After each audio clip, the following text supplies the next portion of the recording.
I'm Moira and I'm the director of the Brockley Max Festival. I started it 22 years ago now, and I was also the organiser of the Black Icons project. We are very proud in this community that we have so much street art. We have three black men that have been painted, but wouldn't it be wonderful to have three black women?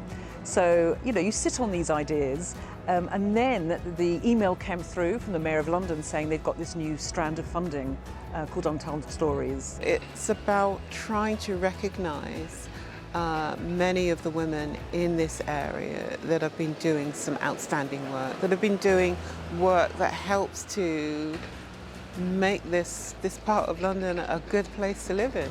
I think it's important that these murals are created to celebrate the lives of the women that are doing it, and again it brings a bit of vibrance and happiness to their day, and so I'm glad that the colour palette, as I've been working here, has cheered people up. They've been saying, oh, it's amazing to see it, and even when I've only done just two colours, people were still happy just to see something happening locally.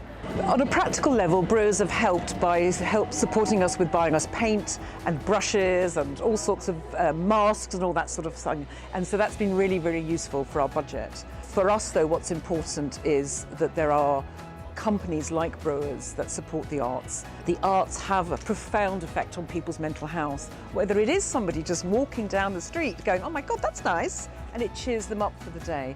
So we are really grateful that organisational companies like Brewers do continue to support the arts, because there's very few other people that are doing it.